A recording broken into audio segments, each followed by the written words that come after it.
হলদিবাড়ি হুজুর সাহেবের ৮২তম এক রামিয়া ইসলামের সওয়াব নিয়ে গুরুত্বপূর্ণ প্রশাসনিক বৈঠক অনুষ্ঠিত হলো হলদিবাড়িতে।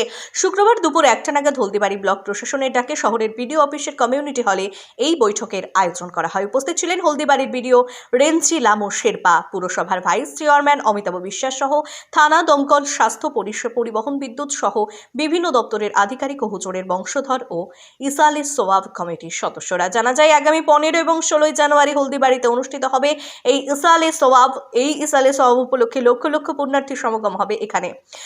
একে সুস্থ মতো সম্পন্ন করতেই এই বৈঠক। এদিনের এই বৈঠক প্রসঙ্গে হলদিবাড়ির ভিডিও রেঞ্জি লামু শেরপা বলেন, আজকে আমরা ওই ৮২তম যে হুজুর সাহেব মেলা হচ্ছে আগামী 15 আর 16 জানুয়ারি, সেটা নিয়ে আমরা বিভিন্ন লাইন ডিপার্টমেন্ট আমরা প্রত্যেক বছরই করি। এটা প্রশাসনিক লেভেলে, ব্লক লেভেলের একটা মিটিং, যেখানে আমাদের বিভিন্ন ডিপার্টমেন্ট, পিএইচই, পিডব্লিউডি, মিউনিসিপ্যালিটি আর পুলিশ প্রশাসন আর আপনার বিএমওএইচ সাহেব সবাই থাকেন। আমরা প্রশাসনিকভাবে কীভাবে ওনাদের সাথে মানে সহযোগিতা করতে পারি এই ব্যাপারে ডিসকাশন হয়। ওনাদের অনেক কিছু রিকোয়ারমেন্ট থাকে, সেগুলো আমরা কনসার্ন অথরিটি যেটা ডিপার্টমেন্ট আছে সেখানে পাঠিয়ে দিই, সো দ্যাট আমরা ভালো করে, সুস্থ করে, মানে শান্তিভাবে সব কিছু পরিচালনাটা করতে পারবে কমিটিটা, মেলাটা। ওই কারণে এই প্রশাসনিক বৈঠকটা ডাকা হয়েছে। এই বিষয়ে ইসালে সোয়াব কমিটির সভাপতি বলেন, আজকে মূলত প্রশাসনিক বৈঠক বলতে আমাদের বিডিও ম্যাডাম তিনি এই প্রশাসনিক বৈঠক ডেকেছেন। আপনারা জানেন 15-16 জানুয়ারি আমাদের হলদিবাড়ি ইসালে সোয়াব ইকরামিয়া। সময় খুব হাতে কম, যার জন্য প্রশাসনিক বৈঠকে আইসি সাহেব ছিলেন, বিডিও ম্যাডাম ছিলেন, আমাদের ভাইস চেয়ারম্যান ছিলেন এবং আমাদের ইলেকট্রিসিটি ডিপার্টমেন্ট ছিলেন। বিভিন্ন ডিপার্টমেন্টরা একত্রিত হয়ে বিভিন্ন আলোচনা হয়। প্রত্যেক বছরে যেইভাবে আমাদের দাবি দাওয়া থাকেন এবং প্রশাসনের কাছে, এবং তারা যেইভাবে হেল্প করেন, মানে সমস্ত দপ্তর, শেষ দপ্তর থেকে শুরু করে প্রত্যেকজনই আমাদের ডাকে সাড়া দিয়েছেন।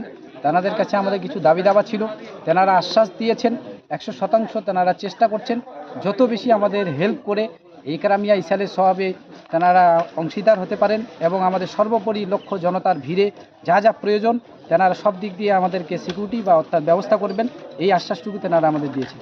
বলছি যে একটা বিষয়, যে অন্যান্য বছর তো মানে একটু গরম থাকে, সেই সময় এই মেলাটা হয়। এবার দেখা যাচ্ছে যে ঠান্ডার মৌসুমে সেই মেলা হচ্ছে, যে এত পুণ্যার্থী আসবে, যে কুয়াশা দুর্ঘটনার কারণ হয় কুয়াশার কারণে, সেই বিষয়টা কি এই বৈঠকে বলেছেন? তার জন্য পর্যাপ্ত পরিমাণ লাইটের ব্যবস্থা থাকবে। যারা আসবেন বিশেষ করে তারা নিজেই সতর্ক হয়ে আসা দরকার, কারণ নিজে আমি যাব একটা রাস্তা দিয়ে, রাস্তায় খাল আছে না গর্ত আছে না কুয়াশা আছে, সেটা নিজেকে লক্ষ্য করা দরকার। লক্ষ লক্ষ মানুষকে সিকিউরিটি ওইভাবে তো দেওয়া সম্ভব নয়।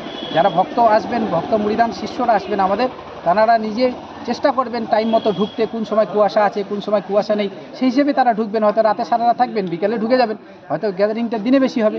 আমি কুয়াশার জন্য আমি এফেক্ট মনে করছি না। যারা আসবেন সতর্কভাবে আসবেন, সবাইকে আমার বার্তা, সবাই সতর্কভাবে আসবেন। যদি ওই দিন কোনো কারণে 15 বা 16, বিশেষ করে 15 তারিখ রাত জানুয়ারি, যেটা অনুষ্ঠানের মূল আমাদের রাতটা একটাই রাত, সেদিন যদি প্রচণ্ড কুয়াশা দেখা যায়, হওয়ার চান্স থাকে কুয়াশা, তা আপনাদের আমি বাংলার সমস্ত জনগণকে অনুরোধ রাখছি, আপনারা যারা আসেন হুজুর সাহেবের ইসালে সোয়াবে, আপনারা সতর্কভাবে, বিশেষ করে গাড়ির ফগ লাইটের ব্যবস্থা করবেন।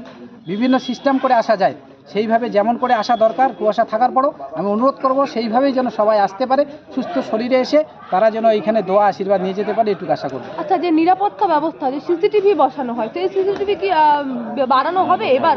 সিসিটিভি আমাদের 56 অর্থাৎ 56টা ছিল। প্রশাসনের তরফ থেকে আমাদেরকে দাবি রাখা হলো যে আপনারা পারলে কিছু বাড়ান। আমরা বলছি অবশ্যই চেষ্টা করব, আমরা 2-4টে হলেও বাড়ানোর চেষ্টা করব। আর ওয়াচ টাওয়ারের যে বিষয়টা রয়েছে সেটা তো আছে, ওয়াচ টাওয়ার যেটা 4টা থাকে, প্রশাসন মনে করলে আরো বাড়াতে পারেন, তেনাদের ব্যাপার। আর কি আলোচনা হলো? আলোচনা এগুলোই তো। বাস কি বাড়াবে, সরকারি বাস পরিষেবা? হ্যাঁ, এনবিএসটিসি থেকে এসেছিলেন, তেনারা বলেছেন, আমরা অনুরোধ রেখেছি যে পাবলিক বাসের বিভিন্ন সমস্যা থাকার কারণে ট্রেনের স্পেশাল থাকার কথা বলা হয়েছে, তেনারা আশ্বাস দিয়েছেন। এবং এনবিএসটি, নর্থ বেঙ্গল স্টেট ট্রান্সপোর্ট কর্পোরেশনের তরফ থেকে আমরা আশ্বাস রাখবো, সরকারি গভর্নমেন্ট বাসগুলো বিভিন্ন রুটে তারা যেন বেশি দিতে পারে, আমরা তাদের কাছে এই দাবি করেছি। আশা করি তারা দেবেন এবং সুস্থভাবে মানুষরা এই সরকারি বাসেও আসতে পারবেন। যুগ্ম সাধারণ সম্পাদক লুৎফর রহমান কি বললেন শুনুন। আজকে আমাদের যে প্রশাসনিক সভায় বিডিও ম্যাডাম সাহেব মহাশয়া কিছু আমাদের একটা ভালো খবর দিলেন আমাদের এই ইসালে সোয়াবের মাঠের বিষয়ে, যে আমাদের এখানে একটা সিএম ম্যাডাম থেকে একটা স্যাংশন এসছে, যেটা কিছুদিন আগে যে কুচবিহারে সিএম ম্যাডাম এলেন, সেখানটায় আমাদের স্থানীয় বিধায়ক মাননীয় শ্রী পরেশচন্দ্র অধিকারী মহাশয় আমাদের কয়েকজন দলীয় কর্মীর সঙ্গে এবং এখানে আমাদের কলেজের দলীয় কর্মীর সঙ্গে, যদিও পার্টির একটা দলের একটা জনসভা ছিল সিএম ম্যাডামের, সেখানে পার্টি ও কর্মীদের মাধ্যমে তিনি একটা চিঠি আমাদের কাছে চান। আমরা সেই চিঠিটা মাননীয় বিধায়ক শ্রী পরেশচন্দ্রের হাতে তুলে দিই, তিনি সেটা সরাসরি মুখ্যমন্ত্রীর হাতে তুলে দেন। সেই হিসাবে খুব তৎপরতার সঙ্গে সিএম ম্যাডাম, আমরা জানি যেটা আমাদের কাছে যেটা খবর আছে, সিএম ম্যাডাম সেটা স্যাংশন দিয়েছেন, মাইনরিটি ডিপার্টমেন্টকে দিয়েছেন। মাইনরিটি ডিপার্টমেন্টের পক্ষ থেকে চিঠিটা আমাদের বিডিও ম্যাডামের কাছে এসছে এবং তিনি এখানে ঘোষণা করলেন যে খুব শীঘ্রই তিনি সাইট ভিজিট করে একটা তিনি রিপোর্ট কলকাতায় পাঠাবেন, যাতে নির্বাচনের আগে যাতে এখানে কিছু কাজকর্ম একটা শুরু হয়। কারণ এর আগে আমরা বহুবার সরকার পক্ষের যারা আছেন তাদের কাছে আমরা চিঠি আদান প্রদান করেছি, সেটা কোনো আশার আলো দেখতে পাইনি। এবার যেহেতু আমাদের মাননীয় মুখ্যমন্ত্রী সরাসরি বিডিও ম্যাডামের কাছে এখানে মাধ্যম শ্রী পরেশ অধিকারী যে ত্রিপাক্ষিক সহযোগিতায় যে কাজটা তৎপরতা হচ্ছে, আমরা আশা করব আগামী দিনে আমাদের এখানে খুব তাড়াতাড়ি শীঘ্রই একটা কাজ শুরু হবে এবং এই এলাকার শুধু নয়, এই প্রতিষ্ঠানের শুধু নয়, সামগ্রিকভাবে সমস্ত মানুষের জন্য যে যারা, বিশেষ করে এটা চাইছি আমরা এই কারণে যে যারা অতিথি পুণ্যার্থী সারা বছর ধরে আসেন তাদের থাকার জায়গা আমরা দিতে পারি না, সে কারণে একটা অতিথি নিবাস বা ডরমেটরি বিল্ডিংয়ের আমরা আবেদন করে আসছি বহুদিন ধরে। সেটা আমাদের বিধায়কের মাধ্যমে সেটা সম্ভব হয়েছে।